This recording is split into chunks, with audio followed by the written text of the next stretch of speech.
Welcome back to the CNC Advantage. Normally I do a collective reading, but today's going to be a little bit different. I was called to do a reading for caregivers.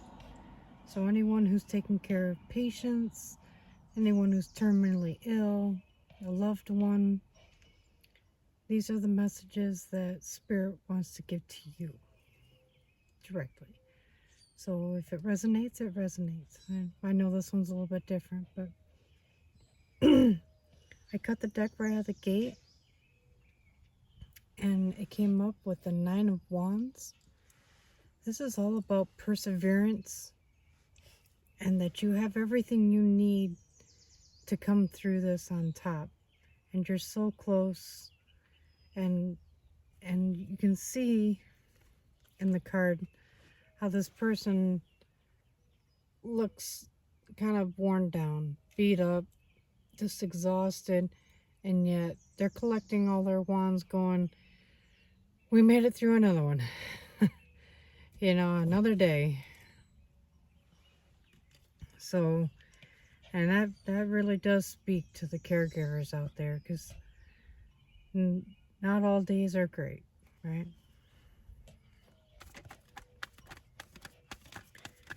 Let's see what Spirit wants first. Yeah. What does Spirit want you to know?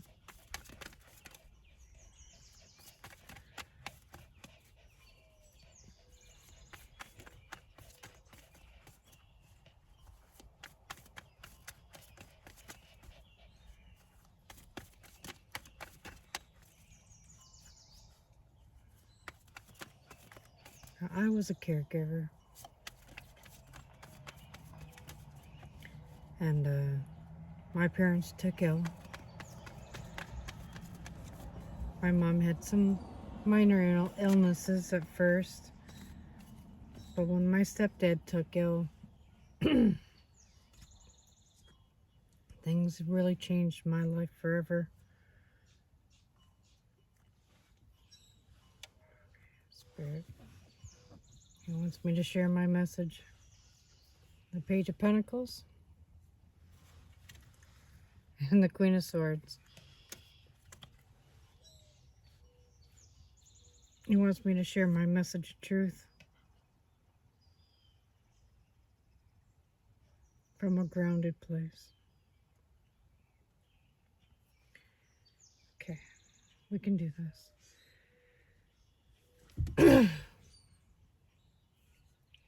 It started off when my stepdad, Terry, he had a seizure. It was one of the scariest days of my life. He was trapped in the bathroom, and he had fallen onto the floor, and his back landed against the bathroom door. We couldn't even get in there. He was so heavy, and he was kind of sticky, kind of sweaty, clammy. So when we tried to push on the door, he didn't just slide,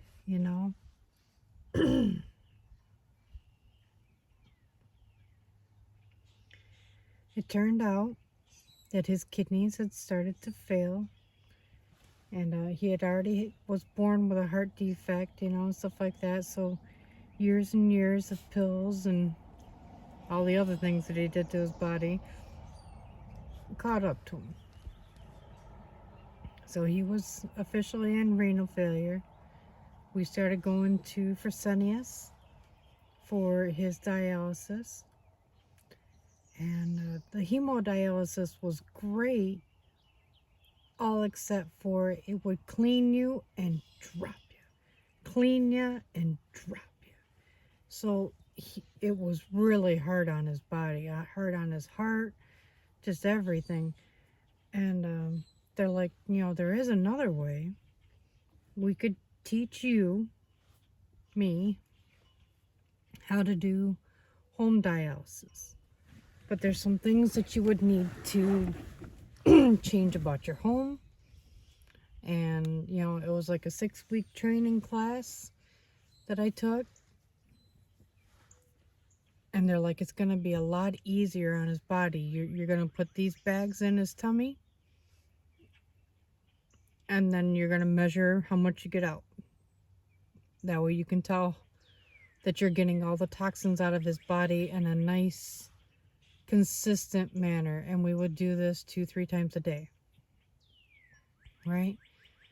And, but you would need a clean room in your house.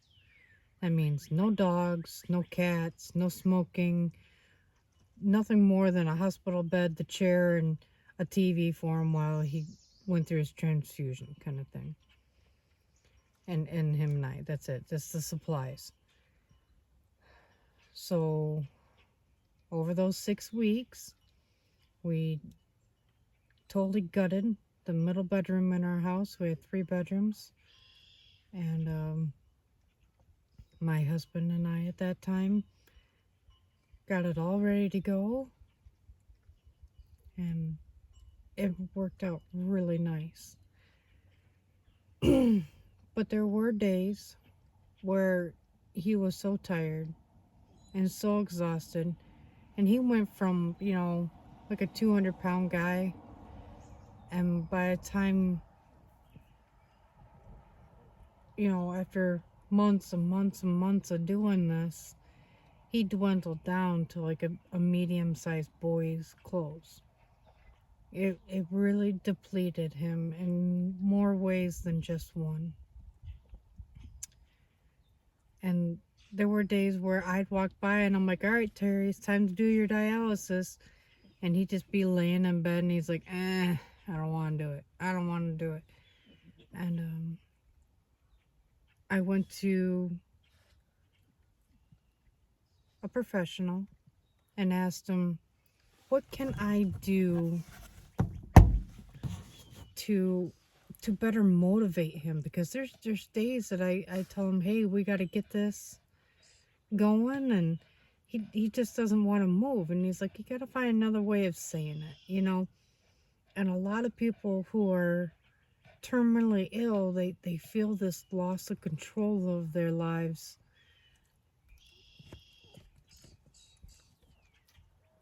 And that kind of takes over. He's like, so you need to find a different way of saying it. Hey, Terry, I'm going to wash my hands. Then he knows, oh, I got to do my part. So he would. His little scrawny little butt would just pop out of bed.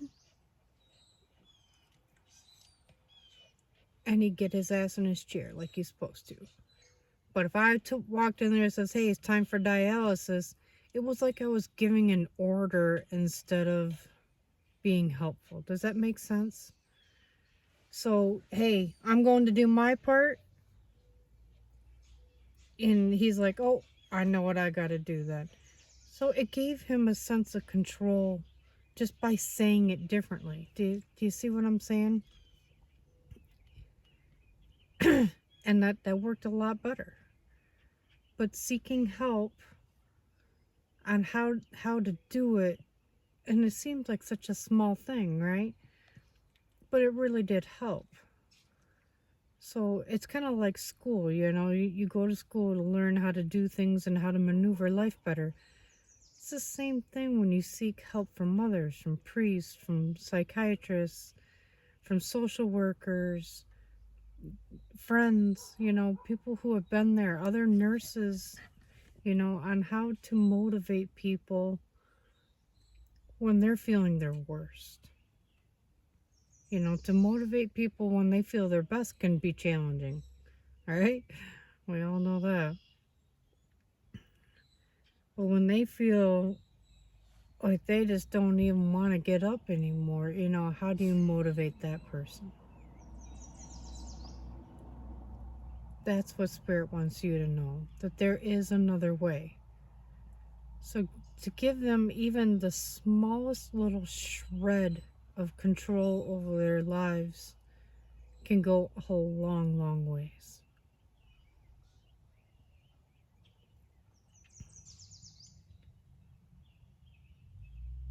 Now, his kidney failure was too great, And eventually we did lose him. We lost him February 22nd of 2013. God rest his soul. And our care, which was basically 24/7 for him, switched right from him to my mom. Now, she was a little bit more complicated. You know, she had more serious illnesses. You know, she had Crohn's. She had chemo for that she took. It's called Remicade. She had type 2 diabetes, which made her a larger woman. So she fought that quite hard. And she had these heart palpitations. Her heart would beat funky. And that could have been because she had blood clots all over in her body. When she was a nurse, I used to help massage the clots out for her, break them up, get them moving. That way they didn't just keep balling up, you know. And she'd get these swells in her legs, and she's like, "Oh my God, I can't believe that you can just feel where they are." And I'm like, "Yeah, I can, Ma."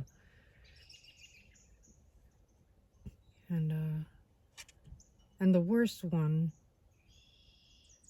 I mean, not the other ones weren't bad, but she had this thing called PMR, and she was a nurse for over 30 years, a ER nurse, and she did Aeromed, and, you know, she was good at what she did. She was exceptional.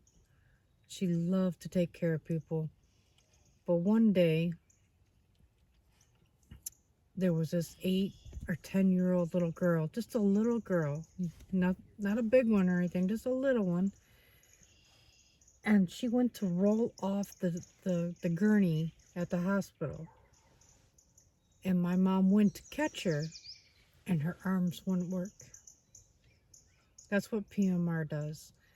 It's at the very end of your spine, you have this little tailbone, and hers would swell up.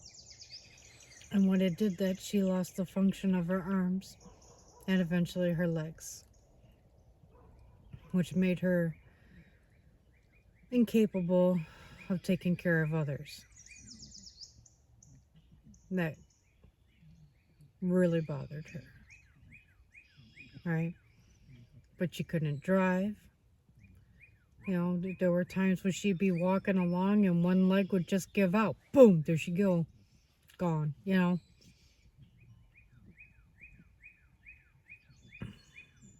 So she was a complicated case.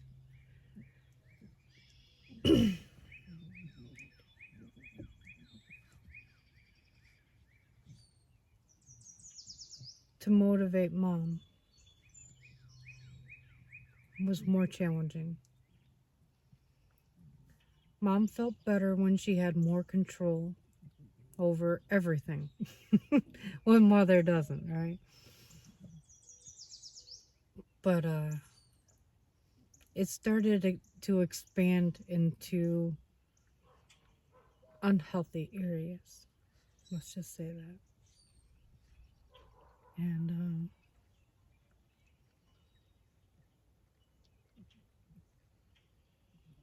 I kept going back to my counselor, my social worker, and being like, I don't know what else to do. I do everything. You know, I schedule her appointments. I do her medications. We did IV medications for a while. She had one of those ports put in. So it was kind of like doing Terry's dialysis. It's just a port in a different spot. His was through his tummy. Hers was a direct line to her heart. And but to get her to do her physical therapy and things like that, and to try and strengthen the body back up, to lose weight, so that way that PMR would go down, and to stay healthy enough to keep the Remicade going at the same time. So if her white blood count went too high, we couldn't do the Remicade. And then after a while, her her INR started dropping, so we had to go and get the iron transfusions and potassium. That way they would create new blood for her, and that would help her fight off those infections better, whatever's going on. And the sicker she got, the more control she wanted over us. And the more angry she got, and the more frustrated she got. It was tough. On top of it, she had lost her husband, who was her counterpart. They did everything together.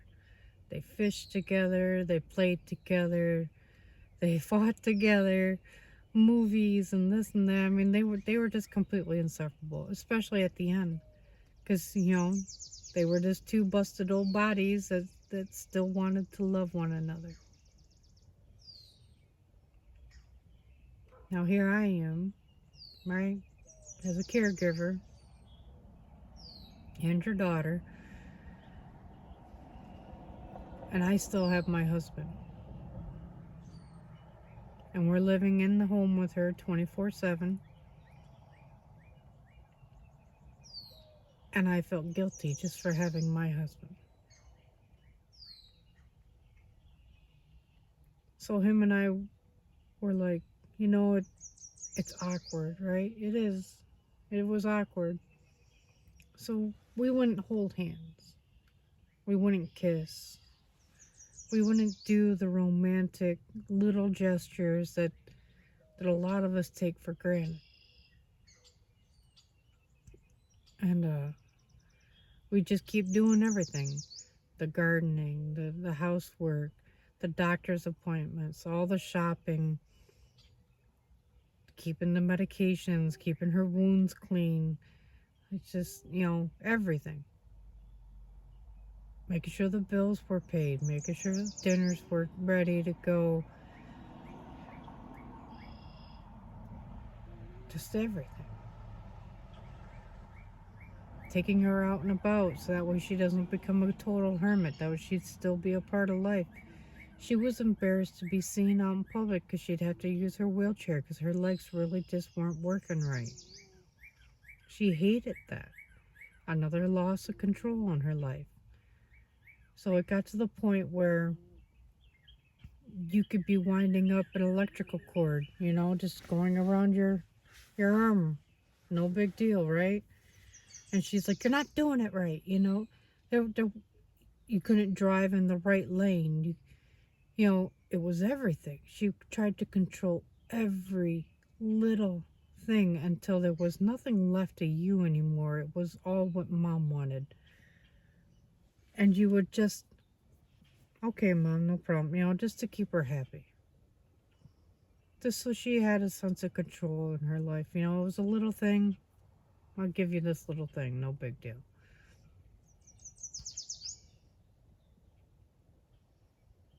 But the little things eventually led to big things. Telling me how I was no good for my husband and I was so lucky to have him, and I don't, I'm going to lose him because I don't deserve him anyways. And, it did. It intruded into personal areas. And the reason that I wasn't giving to my husband was because I was giving everything I possibly had to make mom comfortable. That was one of my greatest mistakes as a caregiver. I stopped looking out for number one. I stopped looking out for number two in my life, my husband. And I gave everything I had. Time, resources, love, energy, my career. We stopped trying to have children. I gave everything to my mom. I lost who I was. Inside and out.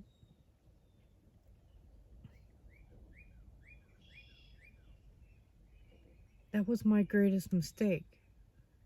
When I stopped looking after myself, I was started to give from an empty cup. And how do you give from an empty cup? It just starts to drain you and drain you and drain you until you just don't have anything left to give anymore. Not to yourself, not to your marriage, your friendships, your career, to your children, or to the patient. And this went on for years, right? 24/7. There were no breaks. There was no one to come and be, hey, you want a weekend off? You know? We'll watch, Ma. My sister could have done that.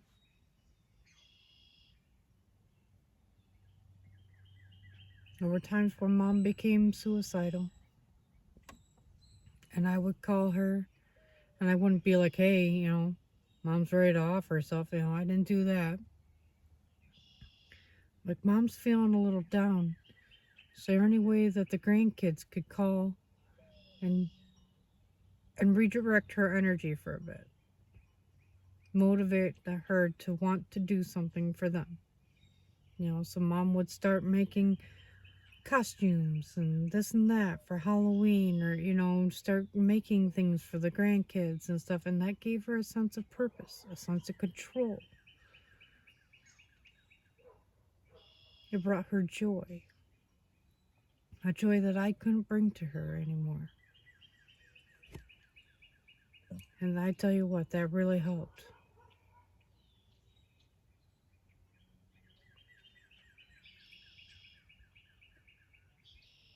And I keep going to my counselor, and I'm like, I don't know how to motivate Mom to do the things that she needs to do. She had that, what do you call it, that surgery to lose weight, the bariatric surgery. Oh, darn it, I'm no good at this shit. I'm so sorry. I was an engineer before all this shit, so I mean, I'm used to numbers, not diseases. And bariatric surgery, I think. And after that, you're not allowed to have pop, anything carbonated and things of that sort.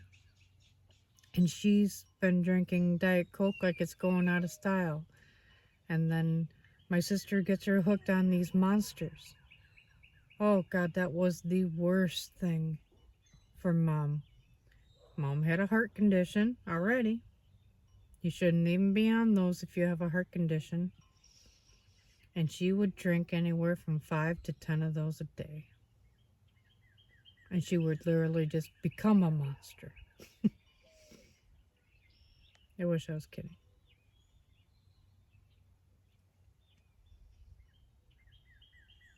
So I go to my counselor and I'm like, I don't know how to motivate her to do the right things, what the doctors say to do and to not do.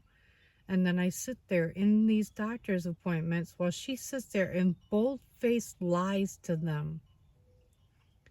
I'm not drinking pop. I'm not drinking monsters. I'm sitting there trying not to even look at anyone because I can't lie. I can't lie. I suck at it. It's written all over my face. When someone else lies, if I try to lie, it just doesn't work. It just doesn't. All right. It's actually a good thing. But in this case, the doctor would look at me and be like, and Mom's like, oh, she'd get mad at me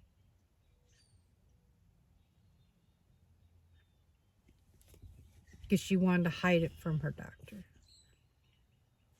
The things that she was doing to her body.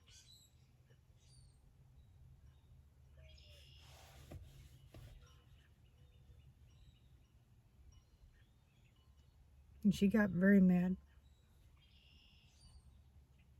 She would say horrible things, hurtful. And she meant them wholeheartedly.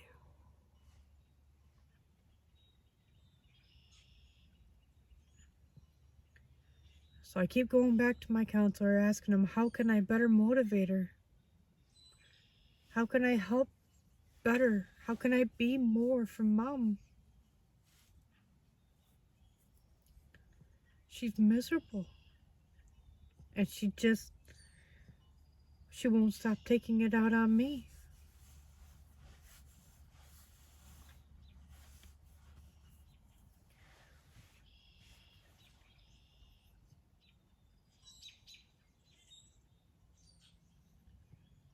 And he didn't know the answer on this one. You know, I did self-help books, this and that, just trying to find any single way to possibly be better for her, more supportive, more inspiring. Some of it helped. I'm not gonna lie, it did help. She said she could notice changes in me. But after a while, she started to resent me for those changes.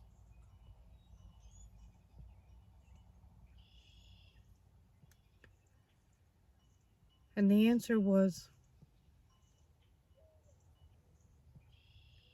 I needed to learn how to put back into myself, to fill my cup back up, to pour into my relationships, so I could put it back into my marriage,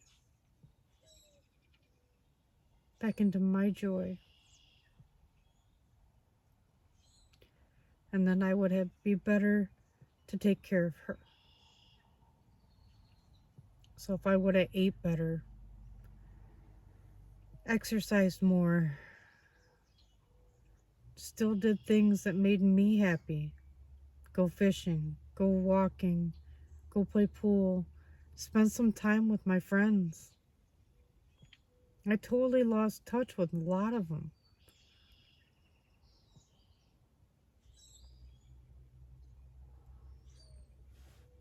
I lost the passion in my marriage. I gave up the opportunity to have children. Now, we thought that this would be a 1, maybe 2 year thing, and it turned into 6. 24/7 care.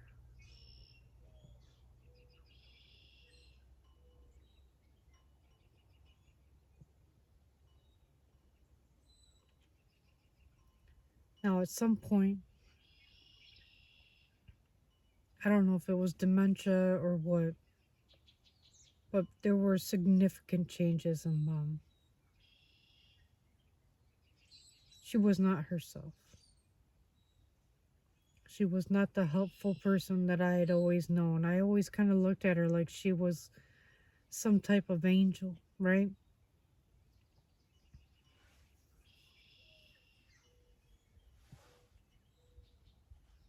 But she had become a monster. She would lie to get the things she wanted. She would tell people that the bills weren't paid just so she could go shopping online and just buy tons and tons of stuff that she would never even take out of the box. Just like a shopaholic. If you ever known anyone who's been a shopaholic, they'll buy things because it's that great feeling of getting something new, shiny, this and that. And when you get it, it's kind of a letdown and you're just like, eh. She would do that all the time. She'd call up grandma, tell her that the electric bill wasn't paid just to get a couple more hundred. Do it right in front of us.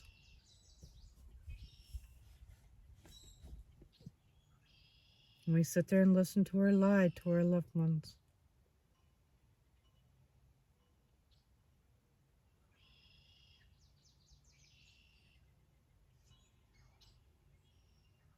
Now we know that's not who she is or who she was really, but it is what she became.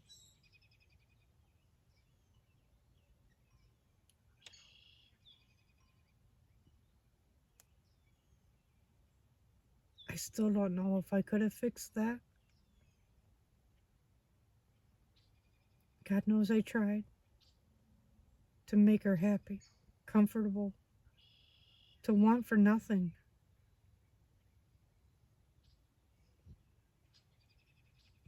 Maybe that's what I did wrong. I overgave. Maybe I should have gave her more responsibilities, more chores, little things, that maybe she could handle. To this day, I honestly don't know what else I could have done.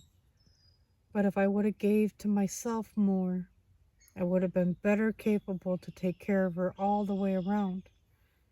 And I did. I put so much into her that I had nothing left for myself. Now, if I would have done it the other way around, if I would have been like, you know what, I need an hour or two, I'm going to go do something for me. That would have been better than just grinding and grinding and grinding on the same wheel of, I got to make sure she's okay. I got to make sure she has everything she needs. You can't leave her alone. There were times where she would sleepwalk at night, and she almost set the house on fire one night.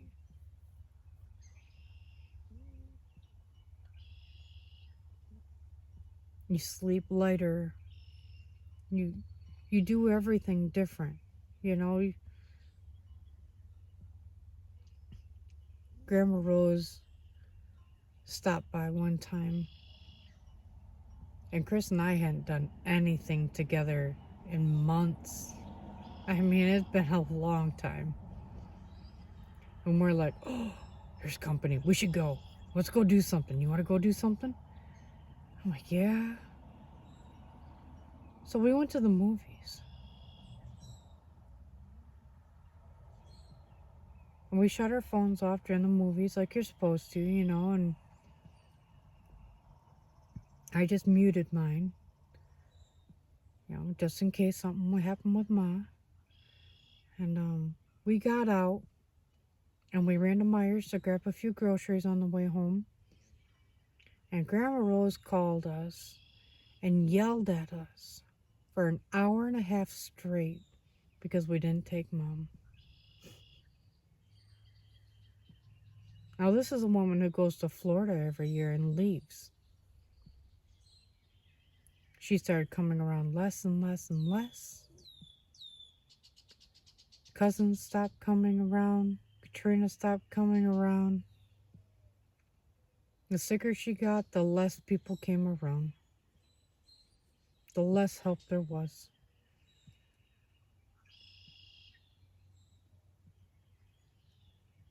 And yet, Chris and I went to a movie, and we deserved to be punished for an hour and a half telling us how worthless we are because we didn't take Mom.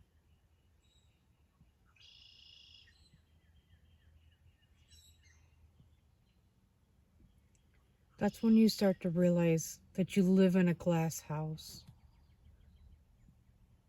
And people will throw stones at that glass house because they don't see what really happens. They just see what they want to see. They're still going about their lives, which we forfeited. We shouldn't have. We should have left. And eventually we did. September 2015, we ended up leaving under professional advice.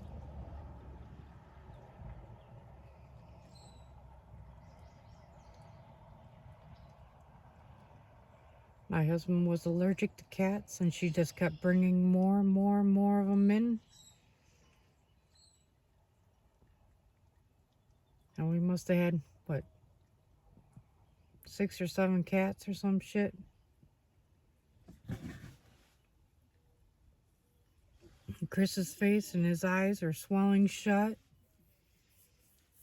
I'm like, Ma, if you're going to bring more cats in, could you at least ask us if we're okay with it? Because we're the ones that are taking care of it. We're doing all these extra litter boxes. Now it's like 3 litter boxes that we're doing, and this and that. And Chris is having a hard time breathing and stuff like that. And, could we be consulted, at least? And she's like, how dare you tell me what I can and cannot do in my own home? I asked if we could be consulted about it, because we're the ones taking care of them. We're the ones cleaning up after them. We're the ones feeding them. It's his face that's swelling shut and getting pus literally coming out of his eyes. Do you want us to take better care of you? Do we matter in this home or not? No, we didn't. We didn't matter. We became no more than a fucking hired hand and slaves.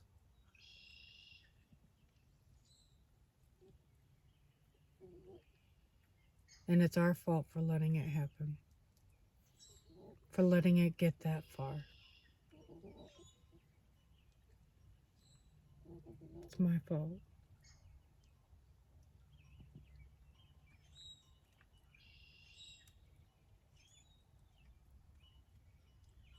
It was very difficult moving out. We found a couple people to take over, one for each of us. One to handle my duties, not all of them, but at least the basics. And then we found a man to do the handy things around the house and stuff like that, to fix things as they come up and things like that. Now, they did a wonderful job.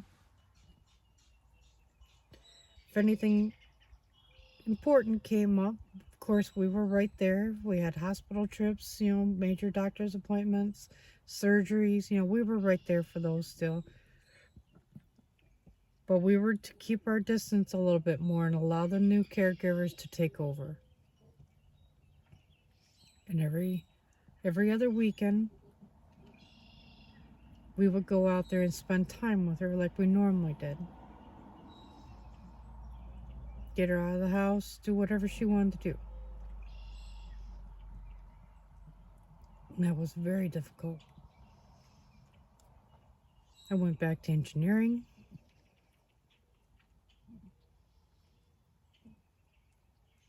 And this worked for a little over a year.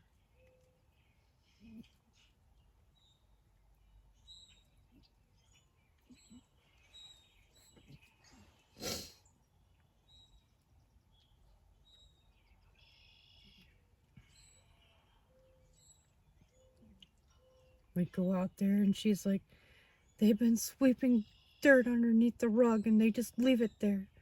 And she starts making up these things and she's like, go over there, pull up that rug right now, pull it up. So I go over there, I pull up the rug, no dirt, no pile of dirt. Oh, well, they must have cleaned it up. It was things like that. She just kept making things up. And I can't imagine why.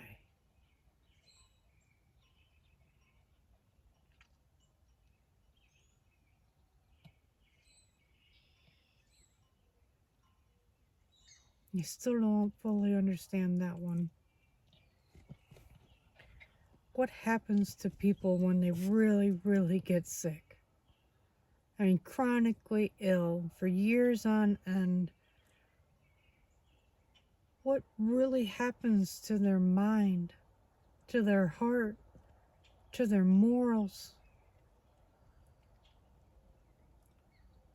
to their justification system?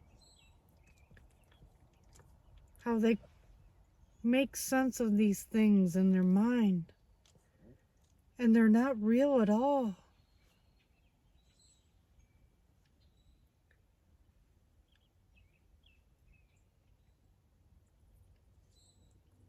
My mom killed herself.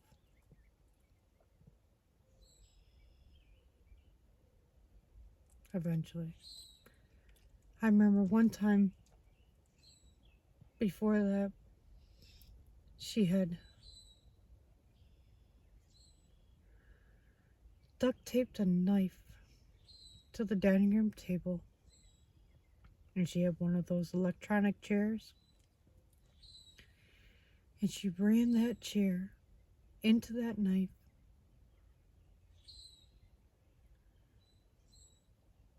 several times.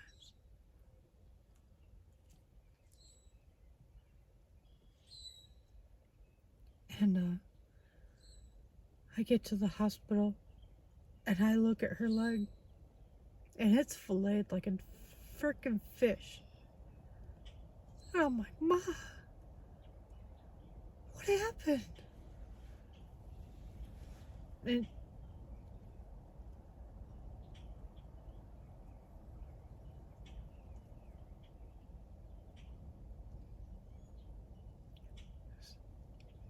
I don't know why.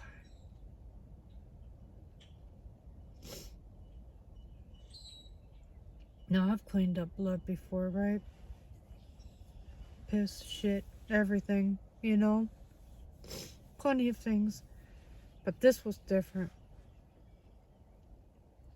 I didn't want the caregiver going through that. So I ran back to the house. And there were pools of my mom's blood all over. I cleaned it up.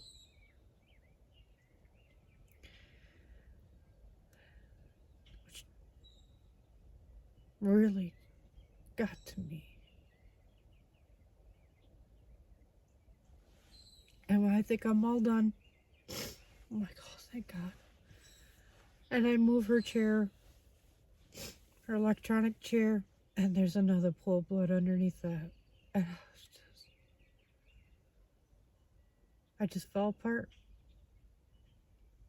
I couldn't understand.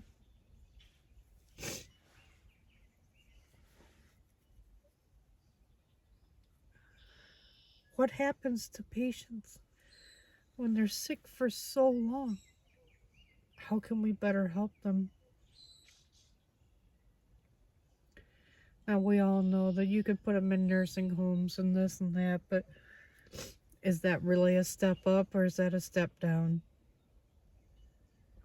Because those people are going to have even less patience for someone who is at the end of their rope, mentally, physically, morally.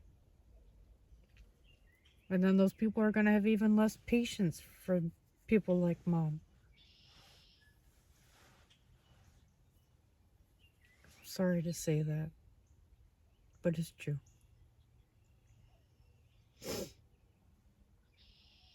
So we didn't have her committed. We didn't have her. We beefed up the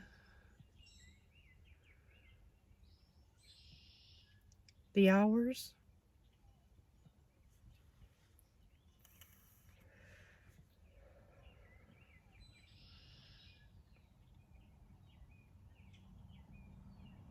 And when Trump won that year, Mom was furious.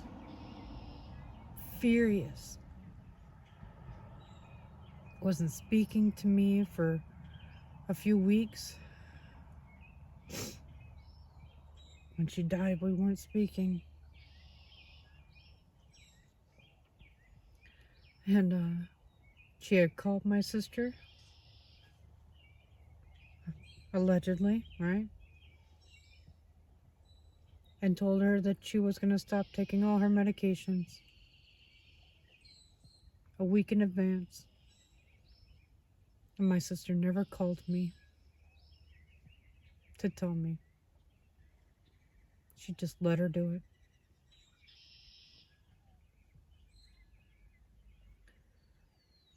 I never got to say goodbye to my mom. When I got the call, I had been suffering from some really bad headaches and migraines. I had a very difficult time trying to put my life back together after we left. because I'd given so much of myself that I didn't even know who I was anymore.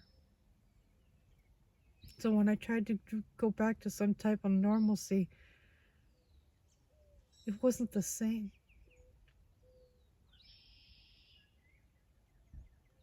I didn't find joy in things that I once did. I wasn't able to love my husband the way that I used to.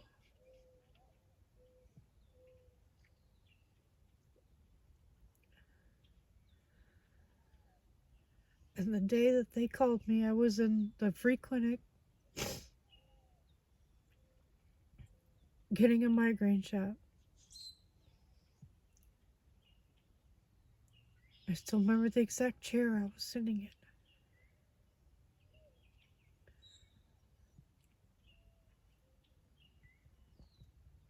When I got to the hospital, she was unconscious. And all I could do was hold her hand.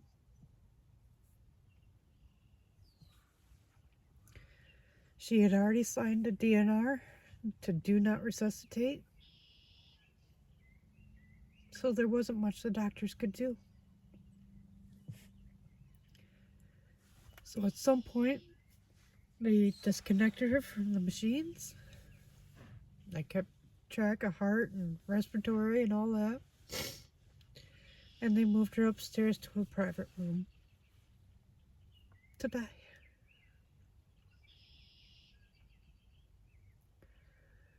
Now this took a while.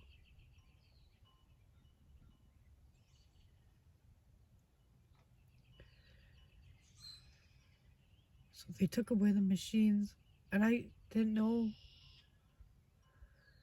what else to do. So I would sit there and I would count how long it took her to take her next breath.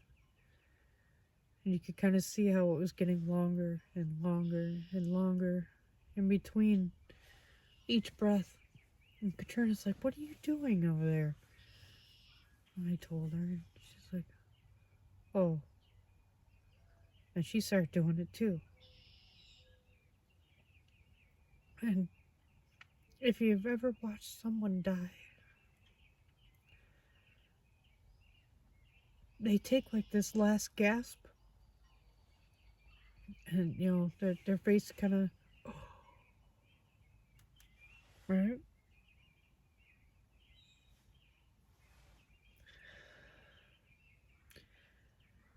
But afterwards, after she took that breath,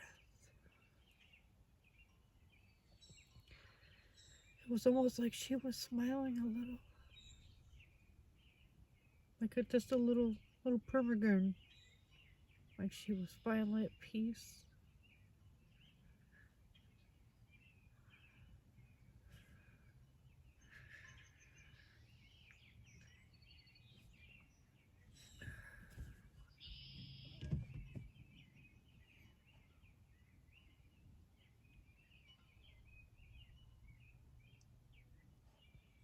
My life was never the same after that. Never.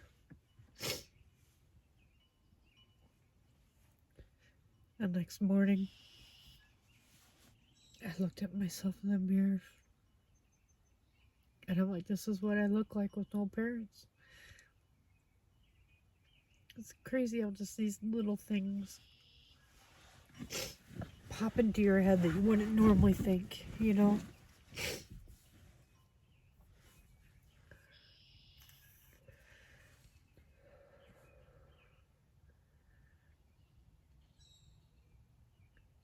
I grieved her for over 2 years in a very deep depression. I mean, extremely deep. I didn't eat anything healthy. I didn't exercise.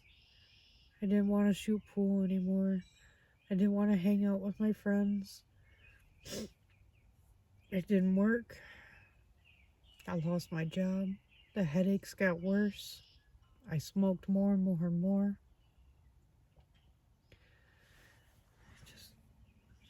I lost joy in sex. Just everything.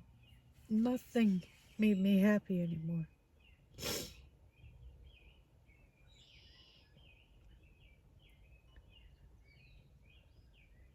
Maybe I'm not the best one to give this reading,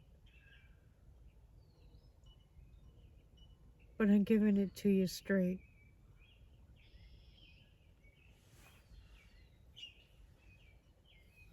With Terry, it worked. Hey, I'm going to wash my hands. And he would do exactly what I needed him to do. Hey, I'm going to go do this. No big deal. No problem. But it did not work that way with Mom. She was the head of the family, and the shit rolls downhill, not up. Orders roll down, not up.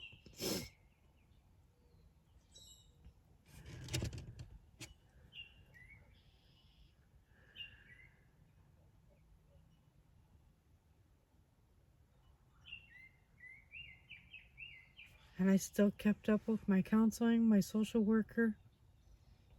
Kept going to see him. I quit smoking. I started exercising. I got a new job, a whole new career. Started delivering the mail. Worked out really good for a couple years. Started putting myself back together. Started returning to who I used to be. But different, you know, because these things change you.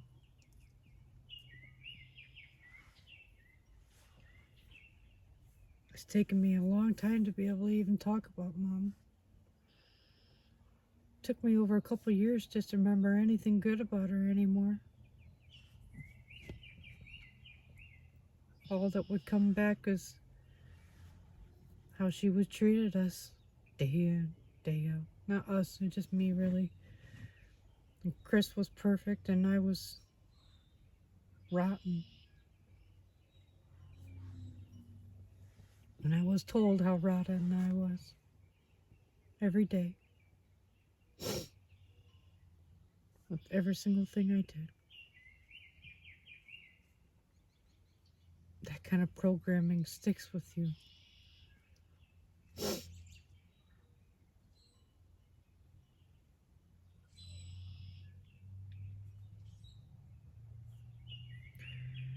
The Spirit has really been pushing me to step out of my comfort zone so I can better help people. And I've done a real good job of healing what happened, finding my joy, my happiness again.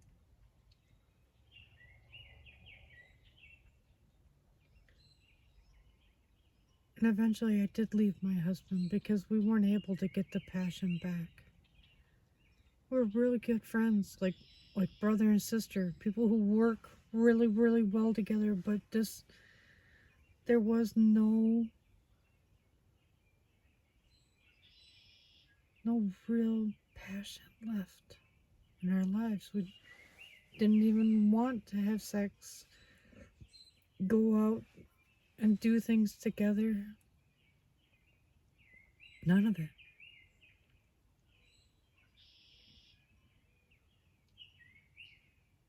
And what do you do as a caregiver when you lose your patient? And you truly love that patient.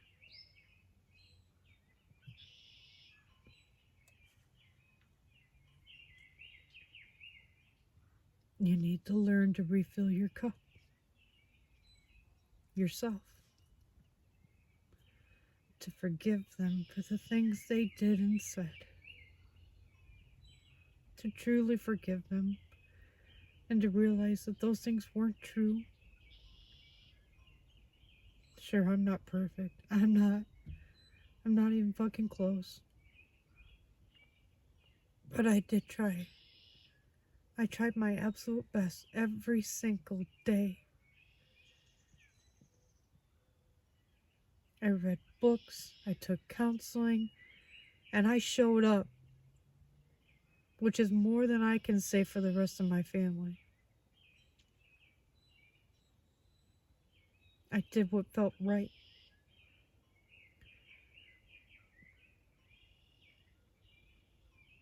And I can hold my head high to this day because of that.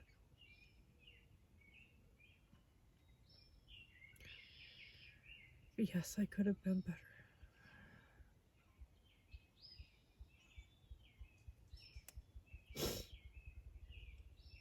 So, advice to caregivers: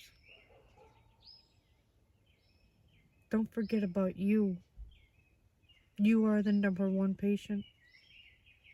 And without your cup being full, you can have nothing to pour into anyone else.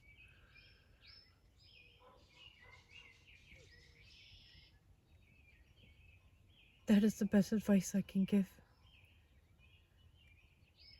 Eat well. Still exercise. Still leave time for joy and your hobbies, your own career, your children, your family. Don't lose sight of those things, all because you're trying to provide everything for them. Provide what you can for them. And at some point, enough has to be enough. I know it hurts, and it's hard. It is tough love at its finest. I always thought a tough love was, when the drug addict needs to hear, no more, man. I'm no more money, no more this, no more babying. I'm just no more. I always thought that as being tough love. Tough love is also learning how to love yourself enough so you can love others properly, healthily, in a moral fashion. Now, I don't regret how I treated Mom, and I don't regret the things that I did for her, but I do regret how I neglected myself in my marriage.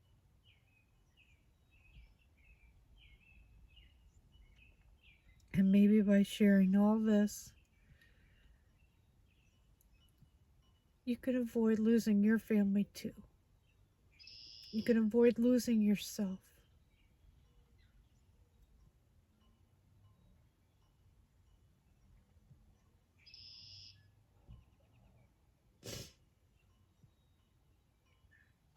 I'm going to leave it there. And love and light.